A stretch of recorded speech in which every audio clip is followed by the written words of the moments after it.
uma bala. Um atirador.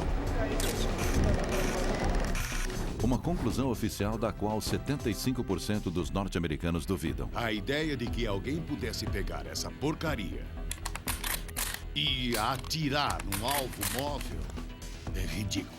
Oswald foi um assassino solitário ou um bode expiatório? Uma nova prova, não apenas uma, mas 3 tentativas de assassinato. Após 4 décadas, o assassinato de Kennedy permanece como uma das maiores histórias não contadas. Pistas perturbadoras sobre um golpe da máfia, uma farsa do governo. Nós temos documentos da CIA que comprovam. E um esquema presidencial que permitiu que isso acontecesse. Conspirações, o assassinato de JFK.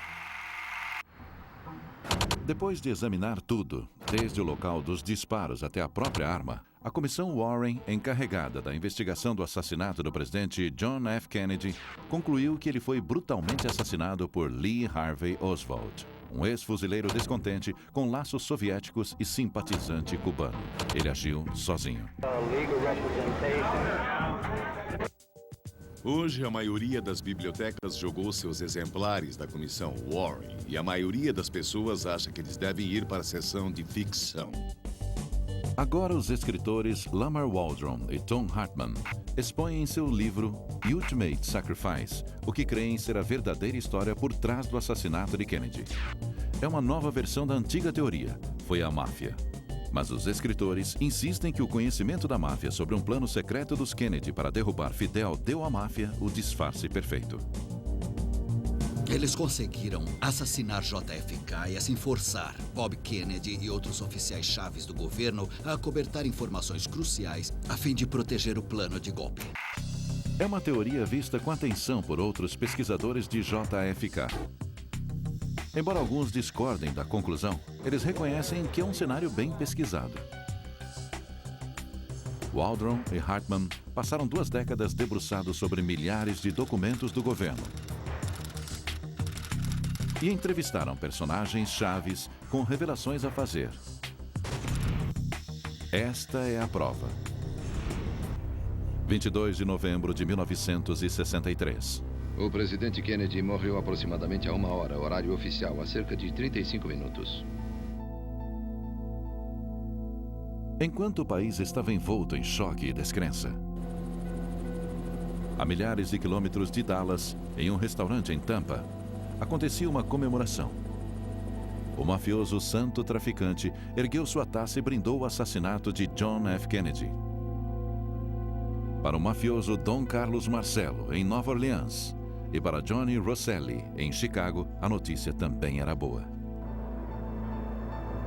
A morte do presidente marca o fim da cruzada de Bob Kennedy contra eles. Uma campanha implacável que resultou em um número de ações contra o crime organizado 12 vezes maior do que em qualquer outra época. Carlos Marcello explicou assim: se cortassem a cauda do cachorro, matar Bob Kennedy, a cabeça do cachorro, JFK, viraria e morderia. No entanto, cortando a cabeça do cachorro, matando o JFK, a cauda do cachorro pararia de abanar sozinha. Sussurros de um golpe da máfia contra o presidente começaram a circular quase imediatamente. Não é segredo que a máfia odiava a família Kennedy. Well, we have organized crime and some big gangsters and hoodlums. O motivo mais forte para o crime é autodefesa. E em se tratando da máfia, tenho certeza que eles viram isso como autodefesa. Depois que JFK foi enterrado, Bob ficou literalmente despedaçado, uma fração do que havia sido. Todos os processos contra a máfia recuaram.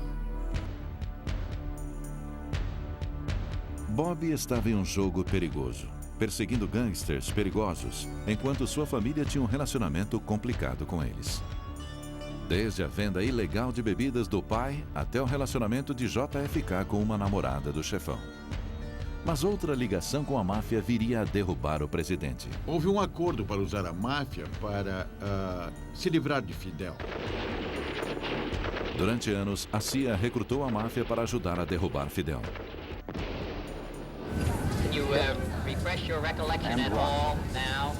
A cruzada da administração Kennedy contra a máfia foi um tapa na cara, uma traição. Foi a gota d'água. No verão de 1963, os elos distorcidos entre Cuba, a CIA e a máfia tornam-se a base para um complô para matar Kennedy. Mas uma decisão impensada dos próprios Kennedy seria o catalisador. Depois de inúmeras tentativas fracassadas da CIA para derrubar ou matar Fidel, como a desastrosa invasão da Baía dos Porcos, os irmãos Kennedy criaram seu próprio plano para eliminar Fidel de uma vez por todas. JFK enfrentava um dilema. Como ele deveria lidar com a situação cubana antes da campanha de 1964 decolar no começo do ano? Poucos oficiais da administração sabiam do plano. Entre eles, o secretário de Estado, Jim Rusk. Ficamos muito surpresos quando ele nos contou que John e Robert Kennedy se preparavam para executar um golpe contra Fidel Castro. Mas é um memorando da CIA de 28 de junho de 1963 que expõe a operação disfarçada. O codinome M-World. Kubark é o código para a CIA. P. Bruman, Cuba, e Odiok, os Kennedy. Aqui nós temos uma arma que... Eles ecoavam chavões de Missão Impossível, a velha série de TV dos anos 60, em que o governo dizia que esses grupos tinham que estar baseados fora do continente norte-americano, mas que se os Estados Unidos fossem acusados de cumplicidade, eles certamente negariam o conhecimento sobre essas operações. Esse documento da CIA, que já foi secreto, revela a data marcada para o golpe, 1º de dezembro de 1963. Faltavam poucos meses. Bob Kennedy se esforçava para evitar que o presidente fosse ligado diretamente ao M-World. O próprio Bob encontrou os líderes exilados cubanos para planejar o golpe. Tudo estava sendo muito bem controlado pelo Bob. Ele queria impedir que o segredo vazasse, como no caso da Baía dos Porcos. Você deve ter uma imaginação. Restava pouca dúvida de que Bob comandava o show. Mas o que Bob não imagina é que a M-World não é o único show na cidade. Mesmo quando a CIA destacou agentes secretos para o plano do golpe dos Kennedy sem que os irmãos soubessem, a agência continuava a tramar em segredo com a máfia para matar Fidel. E é claro, esses complôs iam do sublime ao ridículo, como explodir charutos e depilatórios e outras coisas, mas também havia um sério cuidado dedicado às tentativas de assassinato, etc, etc.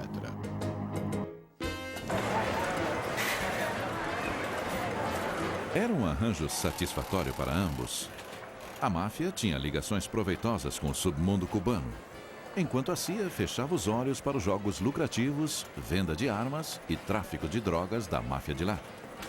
Os complôs da CIA-máfia para assassinar Fidel Castro, dos quais hoje temos ciência, prosseguiram sem o conhecimento nem aprovação do presidente Kennedy.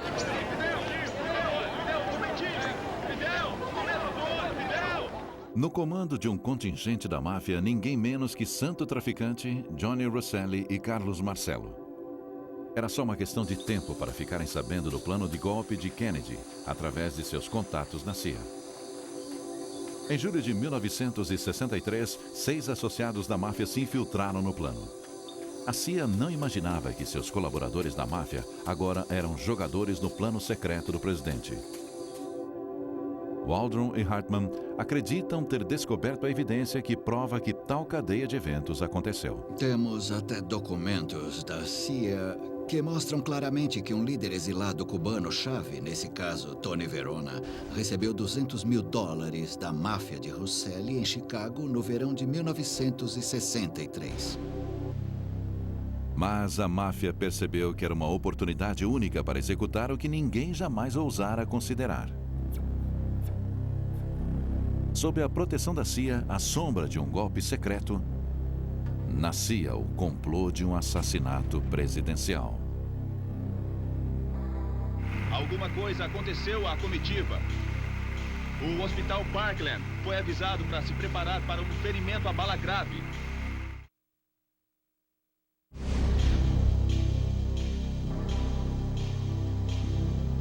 Quando alguém concebe algo glorioso, como matar o presidente dos Estados Unidos, deseja que o mundo saiba que foi de sua autoria o assassinato. Não foi Lee Harvey Oswald. Essa velha declaração de Oswald, "eu sou um bode expiatório", se tornaria a base para numerosas teorias de conspiração cercando o assassinato do presidente Kennedy. Será que Oswald foi o bode expiatório com papel pequeno em uma grande operação? Os pesquisadores Lamar Waldron e Tom Hartman acreditam que sua nova evidência do complô da máfia torna a trama de eventos que levaram ao assassinato ainda mais sinistro. O senhor tem algo a dizer, senhor Genovese? Vai cooperar com a comissão? Em 1963, a cruzada de Bob Kennedy contra o crime organizado estava prestes a provocar uma retaliação que ele jamais cogitara. Well, you won't tell us anything about using the acid to disfigure a person, ordering someone to kill a man. Bob passa dos limites quando ele põe os olhos no chefão da máfia, Carlos Marcello, de Nova Orleans. Marcello era, segundo dizem, o chefe dos chefes, o chefão entre os chefões. E ele sempre dizia que se 3 pessoas conhecem um segredo e 2 delas estão mortas, não tem problema. Depois de ser submetido às audiências no Senado, a vigilância do FBI e até a deportação para Guatemala, Marcello volta escondido para os Estados Unidos, determinado a se livrar de Bob Kennedy. O chefe da máfia de Tampa, santo traficante, também estava na cruzada para matar Bob Kennedy. Durante anos, ele ficou escondido em seu outro reino da máfia, Cuba. Havana era a fonte número 1 de recursos da máfia antes do regime de Fidel Castro tomar o poder e enxotar a máfia dos cassinos de Havana. Ela deixava Las Vegas no chinelo, com toda certeza. Pressionados nos Estados Unidos e desesperados por um retorno aos dias de glória em Havana, os chefes da máfia estavam mais do que dispostos quando a CIA os procurou para ajudar nas tentativas de derrubar Fidel. E como os mafiosos sabiam do plano de golpe secreto dos Kennedys, o M-World, eles então tinham o disfarce que precisavam para matar o presidente com suposta impunidade. Seria impossível investigar minuciosa ou publicamente o assassinato de JFK sem expor o plano de golpe em Cuba. Se Fidel chegasse a saber do plano de golpe, isso poderia levar a outro confronto com os Estados Unidos, como o fiasco da Baía dos Porcos e a crise dos mísseis em Cuba, que quase levaram a uma guerra nuclear. Qualquer tentativa de assassinato pela máfia teria de acontecer antes de 1º de dezembro, data marcada para o golpe dos Kennedy. O cenário perfeito. Um local público, um prédio alto e a comitiva em carro aberto. Em novembro de 1963, a oportunidade se apresentou. Não uma, mas 3 vezes. Não só havia uma provável conspiração para matar o presidente em Dallas, como uma antes em Tampa, no estado da Flórida, e uma outra anterior em Chicago. Os atiradores da máfia teriam matado o presidente. Mas a máfia precisava de alguém para levar a culpa. O motivo de os 3 chefões quererem um bode expiatório envolvido em cada uma das 3 tentativas contra John Kennedy num período de 2 semanas era desviar de imediato a atenção deles e jogar todas as suspeitas sobre Cuba. Através de suas conexões na CIA e na força policial, a máfia estudou a fundo sobre os homens de cada cidade, provavelmente para induzir a suspeita do governo e até mesmo uma possível detenção depois que o presidente fosse morto. E em Dallas, não havia melhor bode expiatório que Lee Harvey Oswald. Em Tampa, outro simpatizante de Fidel, Gilberto Lopes. E em Chicago, um ex-fuzileiro e fã de armas, Thomas Arthur Valley. Ele também tinha uma conexão cubana. Os antecedentes de Valley mostravam que ele havia sido treinado por cubanos anti-Fidel. Mas apenas 3 dias antes do presidente visitar Chicago, a máfia perde seu bode expiatório de lá. Valley foi preso em uma fiscalização de trânsito com um caminhão carregado de rifles e munição. Ele foi preso e interrogado, mas não indiciado. No mesmo dia, há outro golpe fatal no plano da máfia de Chicago. Alguém avisa o FBI sobre a existência de uma equipe de atiradores lá, planejando assassinar o presidente. Supostamente havia 4 homens nessa conspiração em particular. O agente do serviço secreto, Abraham Bolden, estava de serviço em Chicago quando o FBI contatou a agência local falando sobre um plano para matar o presidente. O que aconteceu a seguir chocou Bolden. Disseram para não deixar rastro de papel, que que todos os arquivos, anotações, qualquer coisa referente a esse caso em particular, tinha de ser entregue a esse agente especial encarregado. E disseram que esse caso nunca existiu. A viagem de Kennedy a Chicago foi suspensa no último minuto. O motivo oficial, o presidente deveria cuidar de assuntos relativos ao Vietnã. Esse cancelamento foi tão repentino que as pessoas já começavam a se alinhar junto à rota da comitiva, mas os Kennedy conseguiram abafar o caso e, na época, isso nem chegou à imprensa. A ameaça de assassinato nunca se tornou pública. Mais tarde, o agente Bolden tentou entrar em contato com a comissão Warren por conta própria. Ele sabia que enfureceria seus superiores. Eu acho que o serviço secreto queria contar uma história e eles queriam evitar qualquer contradição com a versão oficial apresentada à comissão Warren. Mas dias antes de testemunhar, Bolden foi preso. E mais tarde, ele foi condenado por suborno e instigação em um caso de falsificação não relacionado. Ele passa 3 anos na cadeia. Eles reuniram uma grande quantidade de evidências que comprovam a armação contra Bolden. Eis um cara que era uma das pessoas que estava fazendo um trabalho bom e digno, que pensou ter uma informação que pudesse ajudar e, por isso, sua vida foi destruída. Por que não há nenhuma menção da tentativa de assassinato em Chicago no relatório da comissão Warren? Isso mostra o quanto tais tentativas eram secretas e que o sigilo que a cercava se devia a questões de segurança nacional referentes ao plano de golpe. Embora os chefões estivessem desapontados com o contratempo na primeira tentativa, o rápido abafamento da ameaça lhes deu confiança para prosseguir com uma nova tentativa de assassinato algumas semanas mais tarde.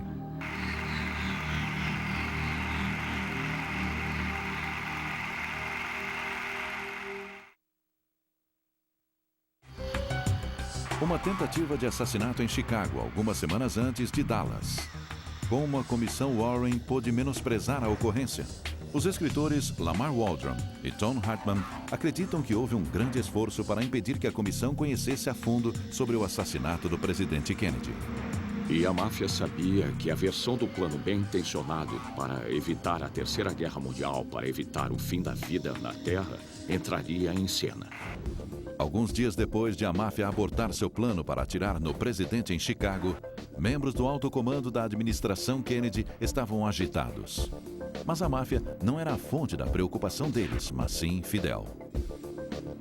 Fidel foi citado brevemente antes do assassinato de Kennedy por dizer: "Eu sei que o seu pessoal está tentando me pegar e saibam que se algo acontecer comigo, algo vai acontecer com seu presidente." A administração temia novas tentativas para matar o presidente, mas seu foco estava em Cuba e não na máfia. A viagem para Tampa era importante demais para ser cancelada. JFK estava pronto para fazer um grande discurso sobre Cuba, amplamente divulgado não apenas na imprensa norte-americana. Em várias passagens desse discurso, a CIA afirma ter escrito o que JFK deveria falar. Era uma mensagem para o líder do golpe que Kennedy apoiaria publicamente no novo regime depois de Fidel.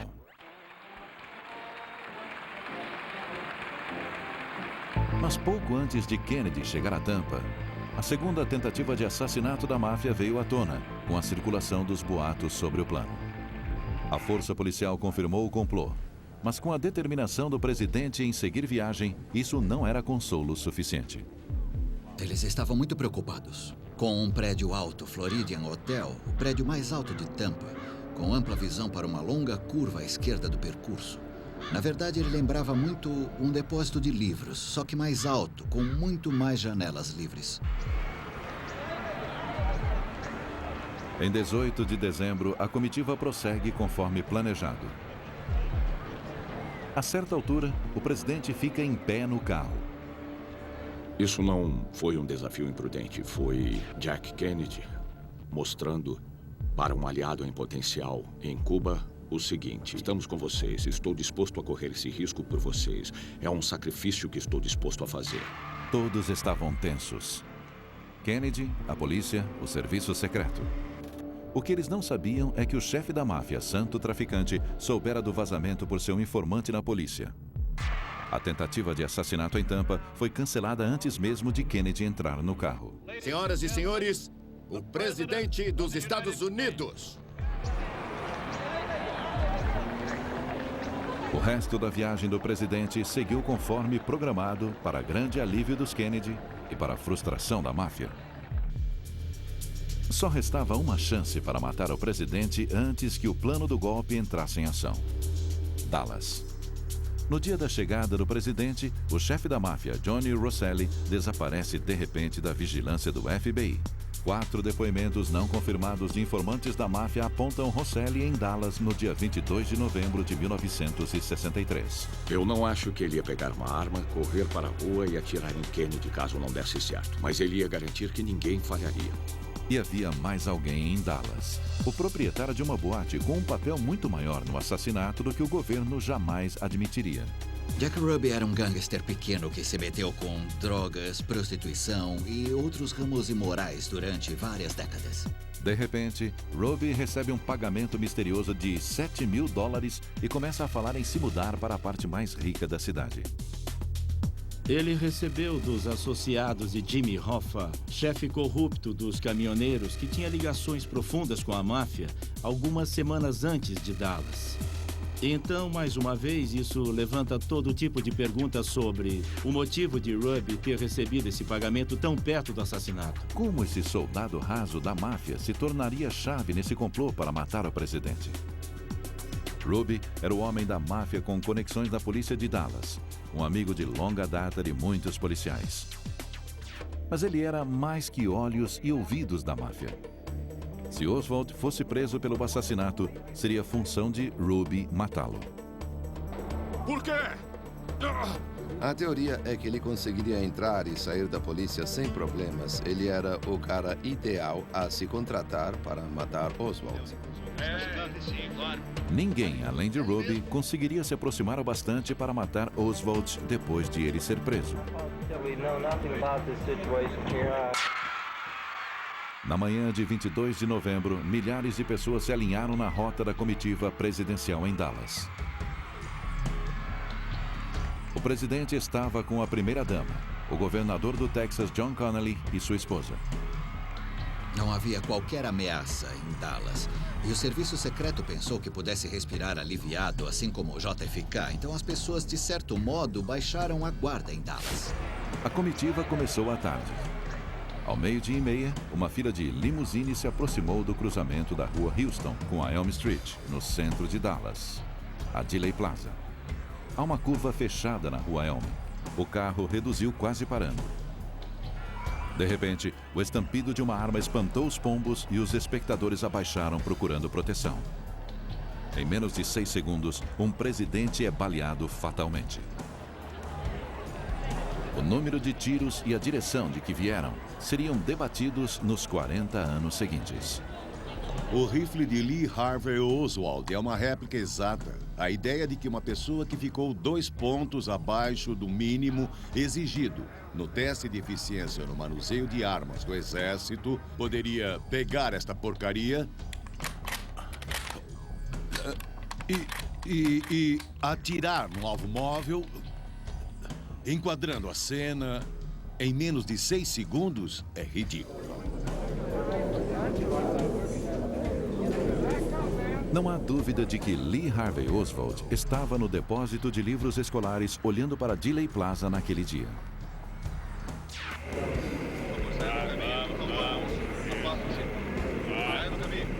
O caso da Comissão Warren contra Lee Harvey Oswald parece incontestável.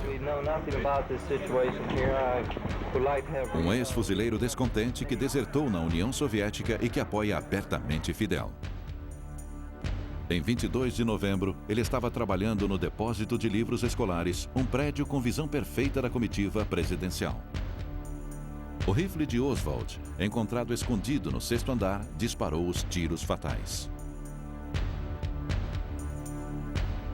Ou Oswald atirou, ou então alguém atirou usando a arma de Oswald. É disso que estamos falando. Mas por que Oswald não tentou escapar na hora? Em vez disso, ele ficou no prédio por um tempo. Mais tarde, ele disse às autoridades que estava no refeitório quando o presidente foi baleado. Um policial de Dallas que correu para o prédio em menos de 2 minutos depois dos disparos declara ter visto Oswald no andar onde fica o refeitório.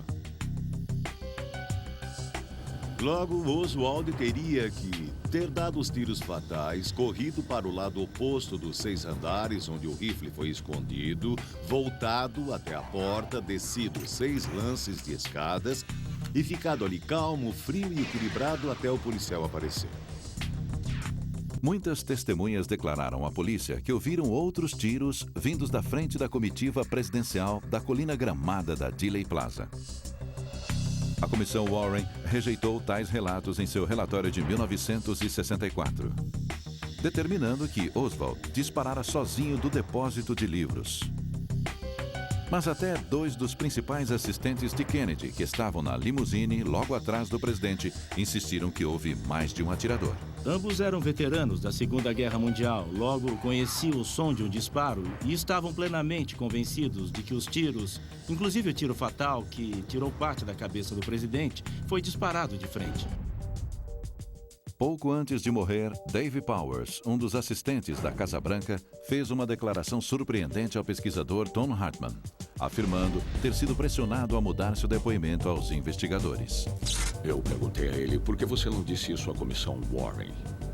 E ele disse, eu bem que tentei, mas era interrompido toda vez que falava nisso. Tantas omissões tornam a declaração da Comissão Warren de que Oswald agira sozinho difícil de acreditar.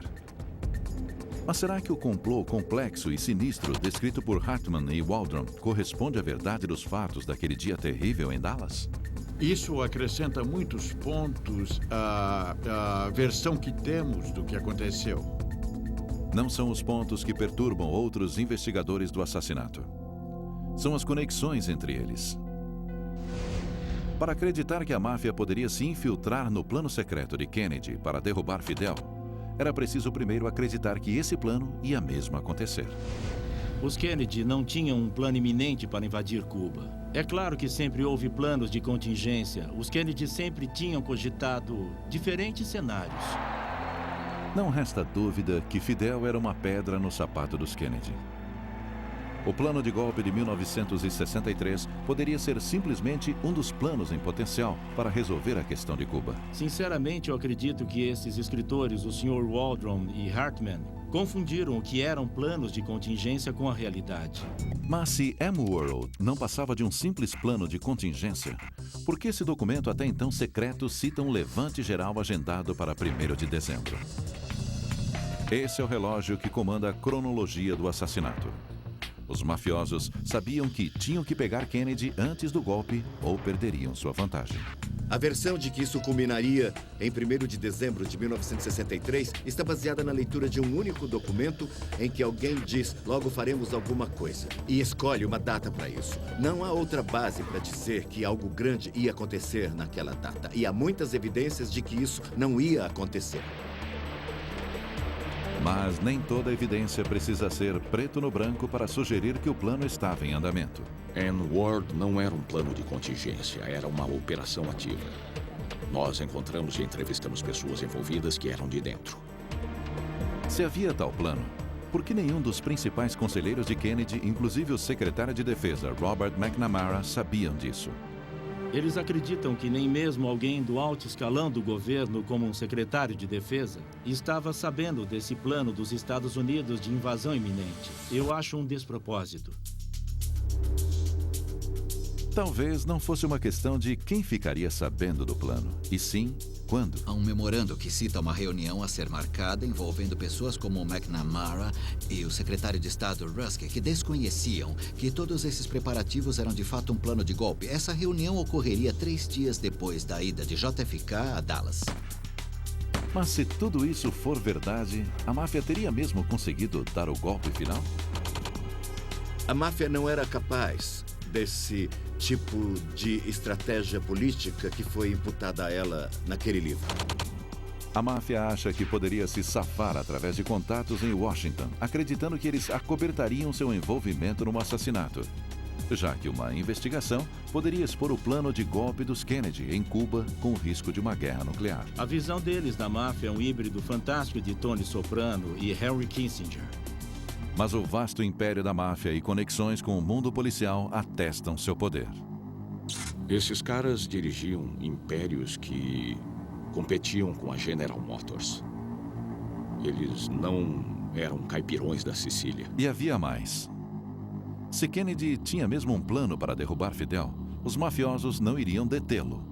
Eles aprovariam. A cidade de Havana era uma fonte de renda enorme para a máfia. Eles estavam desesperados para voltar. Então, por que será que a máfia mataria o presidente Kennedy às vésperas de um complô do governo norte-americano para se livrar de Fidel Castro? Para mim, isso não faz nenhum sentido. Não faria sentido se Havana fosse a única mina de ouro da máfia. Mas não era. Cuba era café pequeno. Eles estavam se dando bem em outros lugares, estavam construindo um império nas Bahamas, tinham se infiltrado em Las Vegas. Ou seja, para eles, Cuba era uma mosca nas costas de um elefante.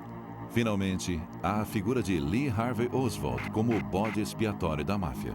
Lee Harvey Oswald não era um garoto da máfia. Ele a derrubou para os Kennedy. Eles teriam lhe dado uma medalha, mas ele não fazia aquilo por eles. Lamar Waldron insiste que há evidências que Oswald tinha laços com o mafioso Carlos Marcello. Investigadores do Congresso, no final dos anos 70, encontraram 6 pessoas que disseram que Lee Harvey Oswald trabalhava com o piloto de Carlos Marcello e o detetive particular de Carlos Marcello no verão de 1963. A chave para desvendar o mistério do assassinato e o envolvimento da máfia estava com o homem no centro de tudo. Lee Harvey Oswald.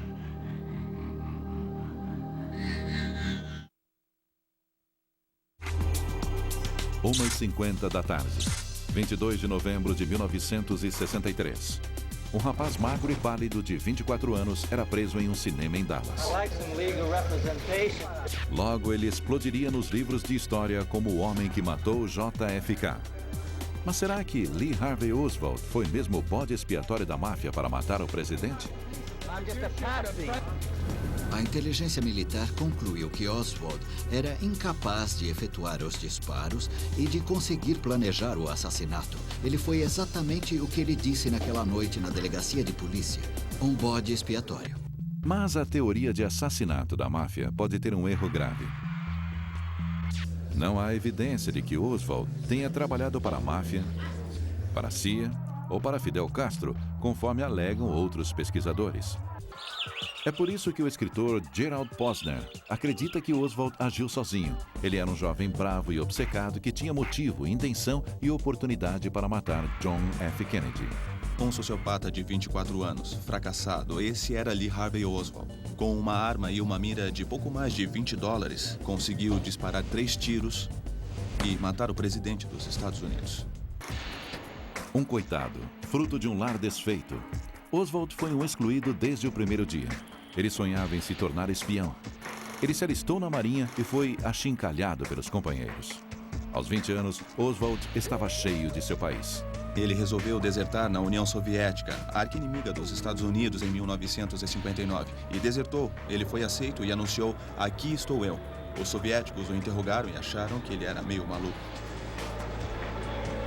Intrigados com Oswald, mas enxergando uma possível vantagem, os soviéticos o acomodaram em um emprego em um apartamento em Minsk. Ele se casa com uma russa e a KGB fica de olho nele. Eles ouviram suas conversas, pois seu quarto em Minsk era grampeado, e concluíram que Oswald era estranho.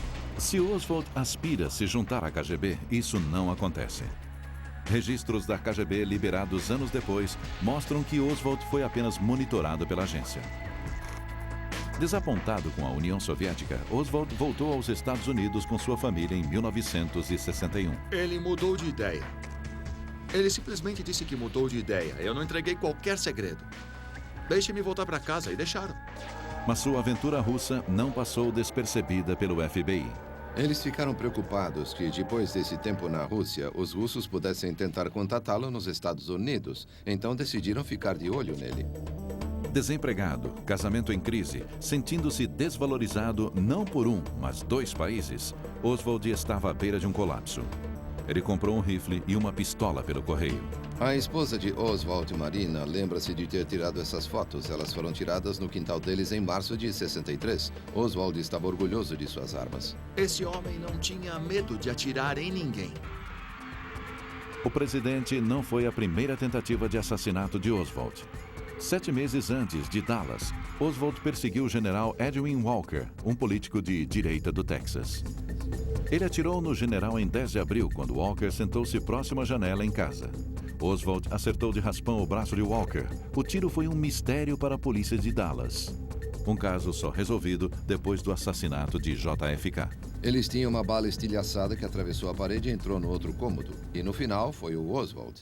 Para Oswald, havia sido mais um fracasso. No verão de 1963, mais irritado e mais frustrado, Oswald provocou um confronto com um bando de cubanos anti-Fidel apoiados pela CIA. Ele foi preso e falou aos repórteres. Are you a Marxist? Well, I would very definitely say that I am a Marxist. That is correct. But that does not mean, however, that I'm a communist. Poderiam os atos públicos pró-Fidel de Oswald selar seu destino como bode expiatório da máfia? Isso o coloca sob os holofotes que ele buscava e sob o radar da CIA. Na verdade, nunca se acreditou quando a CIA disse: "Oh, esse cara era só coisa de rotina, nós não sabíamos nada sobre ele. Agora sabemos que eles o observavam com cuidado." Mas isso teria ido mais longe que monitoramento? Oswald trabalhava para a CIA? Não existe qualquer evidência de que Oswald trabalhasse para a CIA. Em setembro, Oswald tentou emigrar para Cuba, mas os cubanos não o deixam entrar. Ele ficou arrasado. Para ele, foi a gota d'água. Ele ficou furioso. Em outubro e em novembro de 1963, o nível de frustração de Lee Harvey Oswald o deixou à beira de um colapso. Seu novo emprego no depósito de livros escolares no Texas forneceu um benefício inesperado para um homem frustrado com um assassinato na cabeça. Em 22 de novembro de 1963, ao 12:30, ele estava no lugar certo, na hora certa, para o tiro perfeito. Oswald, grande atirador? Não. Mas o bastante naquele dia? Sim. 3 tiros e apenas um foi o suficiente. Quando ele foi preso pela polícia de Dallas, ele fez somente comentários perturbadores.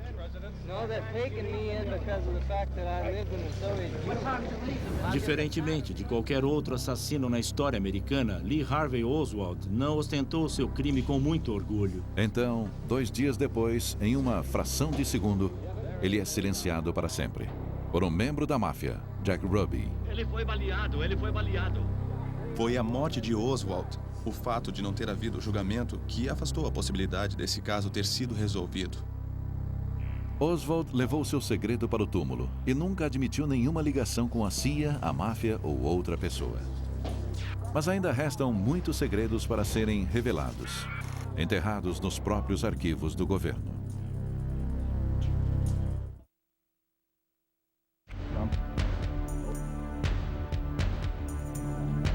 É muito difícil para o público e mesmo autoridades diferenciar o real do irreal quando se trata do assassinato de JFK e as diferentes teorias de conspiração. Lamar Waldron e Tom Hartman esperam que sua versão sobre os eventos se torne a definitiva. Não apenas pela teoria que eles propõem, e sim o que está por trás dela. Os 17 anos de pesquisa em milhares de documentos. Nossa busca, a vontade de participar da abertura de registros referentes ao assassinato de Kennedy, fez parte de uma ideia de que o governo deveria liberá-los. Mesmo assim, o governo não liberaria tais documentos por mais 20 anos, se não houvesse uma forte pressão.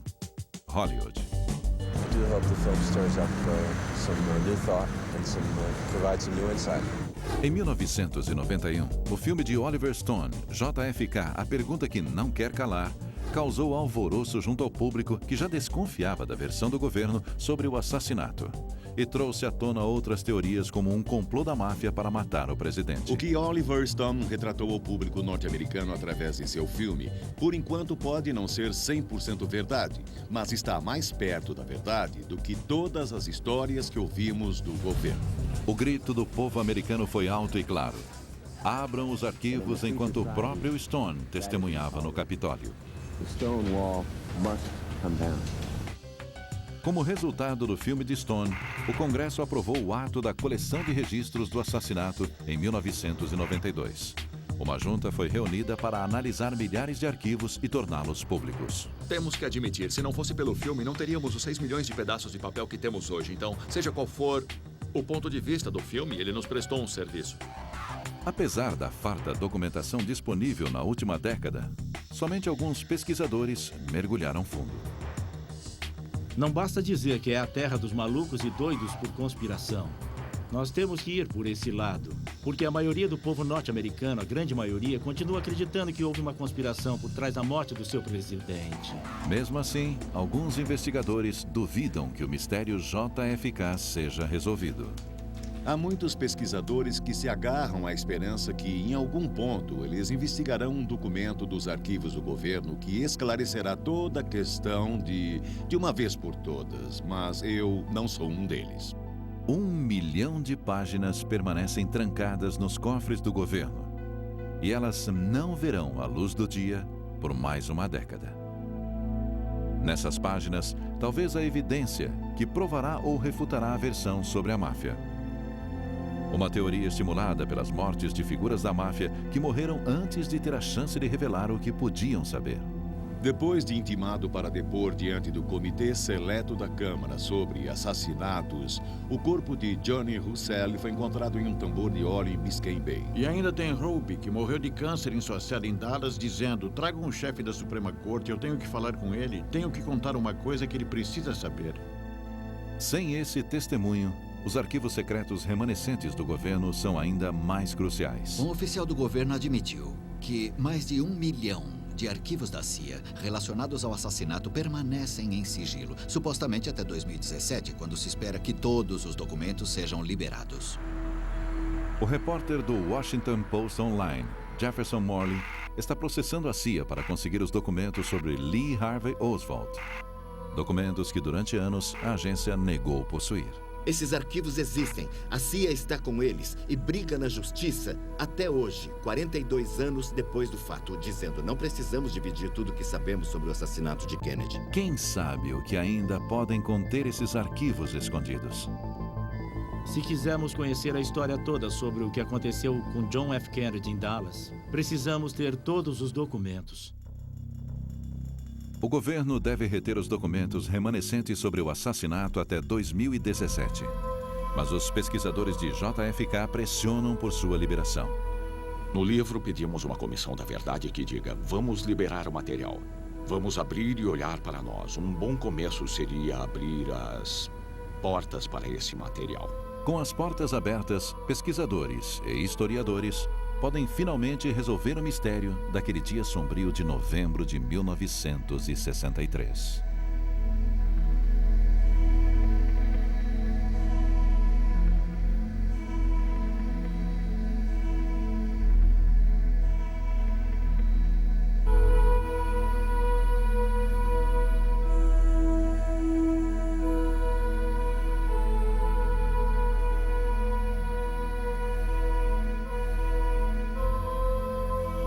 Versão brasileira, DPN Santos.